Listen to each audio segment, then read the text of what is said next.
एक समय की बात है, एक शिष्य अपने गुरु का बहुत सम्मान करता था। गुरु का भी उस शिष्य से बहुत गहरा लगाव था, लेकिन वो शिष्य स्वभाव से बहुत सुस्त और आलसी था। वो अपनी पढ़ाई के प्रति बहुत लापरवाह था। वो अक्सर आज के कार्यों को कल के लिए टाल देता था और किसी भी तरह की जिम्मेदारी भागने की कोशिश करता था। अपने शिष्यों के इस आलसी स्वभाव को बढ़ते देख गुरु और भी चिंतित हो गया। उन्हें चिंता होने लगी कि कहीं मेरा शिष्य अपने आलस्य के कारण जीवन संघर्ष में पराजित ना हो जाए, क्योंकि गुरु जानते थे कि आलस में ही जीवन संग्राम करने की सारी शक्ति है। बेकार व्यक्ति ऐसा व्यक्ति बिना कोई कर्म लिए फल पाने के बारे में सोचता है। वह शीघ्र निर्णय नहीं ले पाता है और यदि ले तो उस पर अमल नहीं कर पाता है। ऐसे व्यक्ति को अपने आसपास या आसपास वातावरण का भी पता ना चलता है। उस वातावरण में नहीं भागे द्वारा में अवसरों का उचित लाभ उठा सका। गुरु ने अपने मन में अपने शिष्यों के इस सुस्त स्वभाव को खत्म करने के लिए एक योजना बनाई। एक दिन गुरु ने शिष्य को एक चमकदार सफेद पत्थर दिया और कहा, मैं तुम्हें 2 दिनों के लिए इस जादुई पत्थर का एक टुकड़ा देने जा रहा हूँ। कोई भी इस पत्थर से आसपास जिसे लोहे की वस्तु को स्पर्श करेंगे वो सोने में बदल जाएगी। तुम इन 2 दिनों में जितना चाहो उतना सोना बना सकते हो, लेकिन याद रखना अगले दिन सूर्य के बाद मैं तुमसे यह जादुई पत्थर वापस ले लूंगा। शिष्य इस अवसर को पाकर बहुत खुश हुआ। उसका पहला दिन कल्पना करता है कि जब उसके पास बहुत सारा सोना होगा तो उसका जीवन कितना अच्छा होगा। वो कितना खुश, प्रसन्न, समृद्धि और संतुष्ट होगा। उसके पास इतने नौकर चाकर होंगे कि उसे पानी पीने के लिए भी नहीं उठना पड़ेगा। उसने योजना बनाई कि जब उसके पास ढेर सारे सोना होगा तब वह एक बहुत ही आलीशान घर बनाएंगे, जिसके सामने एक बहुत ही आकर्षक बगीचा है जिसमें वह हर शाम को घूमेंगे। वो अपने लिए एक बहुत अच्छी घोड़ी की खींची हुई गाड़ी खरीदेगा जिसका रथ सोने का होगा। उसके कई अक्षराक और नौकर होंगे और उस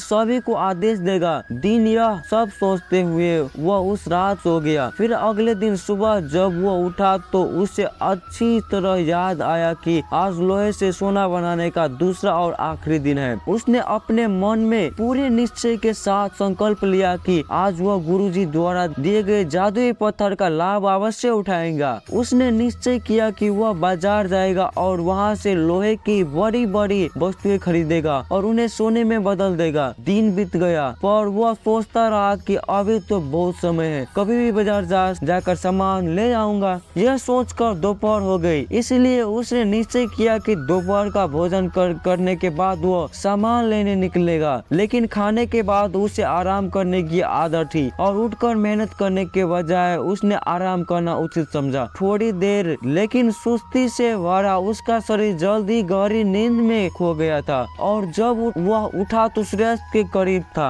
अब वह तेजी से बाजार की ओर भागा, लेकिन रास्ते में उसे गुरुजी मिले। गुरुजी को आते देख वो सहम गया। जैसे ही गुरुजी उसके पास पहुंचे वह उनके चरणों में गिर पड़ा और गिड़गिड़ाते हुए उसे उस जादुई पत्थर को अपने पास रखने की याचना करता रहा। एक और दिन, लेकिन गुरुजी नहीं माने और उस शिष्य का अमीर बनने का सपना चकनाचूर हो गया। लेकिन इस घटना से शिष्य को एक बड़ी सीख मिली। उनने अपने आलस्य पर पछतावा होने लगा। उन्होंने समझा कि आलस्य उनके जीवन के लिए एक अभिशाप है और उन्होंने प्रण किया कि अब वे अपने काम से कभी हार नहीं मानेंगे और अपने आप को एक मेहनती, सतर्क और सक्रिय व्यक्ति दिखाएंगे। दोस्तों, काम को टालना एक आदत है और यह आदत हम खुद बनाते हैं। आदत एक धागे की तरह होती है जिसका एक आवरण आसानी से टूट जाता है, लेकिन अगर एक ही धागे को कई बार लपेटा जाए तो उसको तोड़ना मुश्किल हो जाता है। हाँ, इसी तरह किसी बुरी आदत को शुरुआत में बदलना आसान होता है, लेकिन महीनों या सालों बाद उसे बदलना बहुत मुश्किल हो जाता है। फिर अगर आप अपने आदतों को बदलना चाहते हो तो आपको लंबे समय तक प्रयास करना होगा। समय पूरे धैर्य के साथ मनुष्य अपनी आदतों का गुलाम है। हमारी आदतों हमें बनाती है और बिगाड़ती है। हमारी आदतों कितनी शक्तिशाली है और वे हमें कैसे नियंत्रित करता है। दोस्तों, अगर हम अपने आसपास देखें तो लगभग हर व्यक्ति को अपने जीवन में कई बड़े मौके मिलते हैं, लेकिन उनमें से ज्यादातर लोग अपने आलस्य और मेहनत न करने की आदत के कारण उस मौके को गवा देता है और फिर जिंदगी भर पछताते रहता है। लेकिन इनमें से ज्यादातर लोग भी अपनी असफलता के लिए अपने आलस्य और कमजोरी को जिम्मेदार न मानकर अपने माता माता पिता स्थिति, आर्थिक स्थिति, भाग्य आदि को दोष देकर अपने आलस्य को छिपाने का प्रयास करते हैं और फिर ऐसे लोग अपने भाग्य और परिस्थितियों को कोसते हुए बिना किसी सफलता और अत्याधुनिक सुख के इस दुनिया को अलविदा कह दे। आइए थोड़ा और गहराई से समझने की कोशिश करते हैं कि हम अपने काम को क्यों टालते हैं। क्या हम भी YouTube पर कोई कॉमेडी वीडियो देखने के लिए आलस आता है, या अपना पसंदीदा खाना खाते समय? नहीं, आप आलसी तभी करते हो जब आप पढ़ाई कर रहे होते हो, या आप इसके किसी प्रोजेक्ट पर काम कर रहे होते हो, या घर का कुछ काम करना होता है। मूल रूप से हम गंभीर चीजों के बारे में आलसी होते हैं, जिसे करने के लिए हमें शारीरिक या मानसिक रूप से कड़ी मेहनत करनी पड़ती है। अब अगर आप काम को टालने से बचना चाहते हो तो इससे आपको बहुत मदद मिलती है। काम की समय सीमा, काम पूरे करने का एक निश्चित समय या एक निश्चित तारीख। मान लीजिए कि आप एक कार्यालय कर्मचारी है और आपके बॉस ने आपको एक कार्य दिया कि जिससे आपको कल तक पूरा करना है, तो आप पूरा दिन आलस्य में यह सोचकर व्यतीत कर सकते हो कि अभी भी एक पूरा दिन है शेष है, लेकिन तब आप रात भर जाकर उसे पूरा कर लेंगे प्रोजेक्ट, क्योंकि कल आपको वह प्रोजेक्ट देना है, क्योंकि कल के बाद आपको प्रोजेक्ट का कोई मतलब नहीं रह जाएगा। तो यहाँ उस काम को टालते हुए भी समय पर पूरा किया, क्योंकि यहाँ आपके सामने डेडलाइन थी, फिक्स टाइम था और काम पूरा हो गया। काम करने का यह तरीका आप अपने दैनिक जीवन में भी अपना सकते हो कि अगले 1 घंटे में या 1 दिन में मुझे इस काम को पूरा करना है। काम को टालने से बचने का यह बहुत अच्छा तरीका है। मैं खुद भी इस तरीका का इस्तेमाल अपने रोजाना के काम को करने के लिए करता हूँ, समय पर कार्य करने के लिए। दोस्तों, हम क्या करना चाहते हैं और अभी क्या कर रहे हैं, अगर इन दोनों में बहुत ज्यादा फर्क है तो हमारे अंदर एक लड़ाई शुरू हो जाती है। तो यह हमारे अंदर तनाव और अशांति पैदा कर देती है। आलसी एक ऐसी चीज है जो इंसान करता तो है लेकिन करने से कभी खुश नहीं होता। मान लीजिए आज आपको कोई काम करना था, लेकिन आपके दोस्त आए और बोले भाई चलो घूमने चलते हैं, मौज करते हैं, और तुम निकल जाते हो उनके साथ घूमने के लिए। आप दिन भर घूमते हैं, लेकिन आपके दिमाग में हर वक्त यही चलता रहेगा कि मुझे आज वो काम करना था, वो काम छूट गया, और इसी सोच की वजह से आप उस पूरे दिन को ठीक से एंजॉय नहीं कर पाएंगे, और शाम को जब आप घर वापस आएंगे तो उस काम को करने को लेकर आपको पहले से ज्यादा स्ट्रेस होगा। तो इस तरह से आपका काम भी नहीं हो पाएगा, हो जाए ना मौज मस्ती कर पाए और पूरा दिन भी बीत गया। यहाँ तो अच्छा होता, यही अच्छा होता, आलस न करते तो पहले अपना काम करते और फिर बाद में घूमने चले तो जरूर तुम अधिक आनंद ले सकते हैं और तनाव मुक्त रह सकते हैं। एक बात और गौर करने वाली है कि काम को टालने से हमें ग्लानि होती है।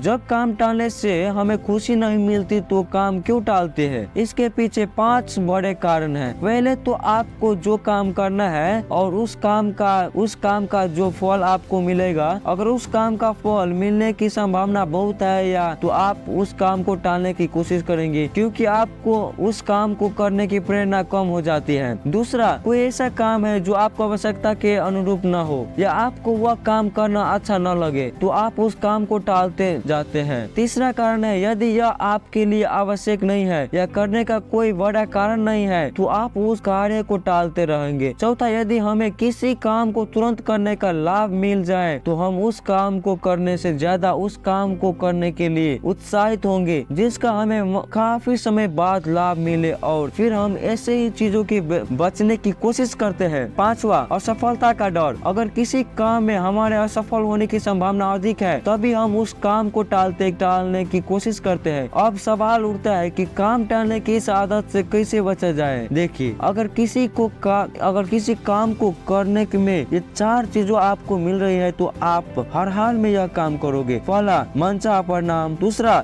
आपके पास उस काम में सफल होने से पूरा चांस है। तीसरा, जो अभी लाभ मिल रहा है काम करने के बाद आपको अत्यधिक लाभ मिलना शुरू हो जाएगा। और चौथा, जब काम का फल तुरंत मिल जाए या काम खत्म होते ही आपको फायदा हो जाए।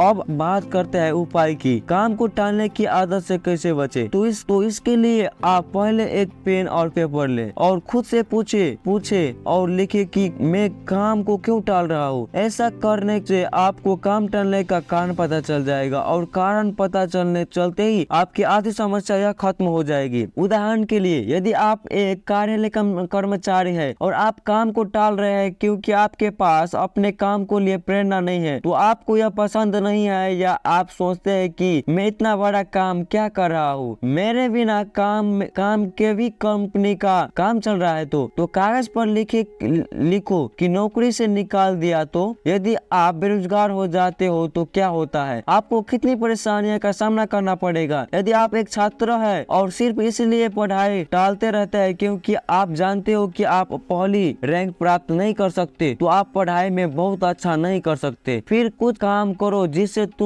आपको विश्वास है कि आप बहुत अच्छा कर सकते हो, उसमें अपना नाम बना सकते हो। अगर आप किसी बड़ी परीक्षाओं को तैयारी कर रहे हो और आपका इनाम एक से 2 साल बाद आने वाला है, तो अपने काम को छोटे छोटे चरणों में बांट ले और हर कदम को पूरा करने के बाद खुद को इनाम दो। इसमें आप अपने काम के प्रति लगातार प्रेरित हो पाएंगे। अगर आप किसी काम को सिर्फ इसलिए टाल रहे हो या आप कोई बड़ा फैसला सिर्फ इसलिए नहीं ले पा रहे हो क्योंकि आप उस काम में असफल नहीं हो रहे हैं, तो एक बात हमेशा याद रखें कि असफल होने से बड़ा पाप कोशिश नहीं करना है। क्योंकि अगर आप कोशिश नहीं करते हैं, आज आप अपने जीवन भर पछताते रहोगे कि काश एक बार कोशिश की होती। और फेल होने का डर असल में हमारे अंदर का अहंकार है जो हमें डराता रहता है कि अगर हम फेल हो गए तो क्या हो करेंगे, लोग मुझे पर हंसेंगे, मेरा मजाक उड़ाया जाएगा। लेकिन मानिए दोस्तों, हमारा घमंड, हमारा अहंकार दुनिया की सबसे बेकार चीज है। कोशिश करने के बाद असफल होने पर आपको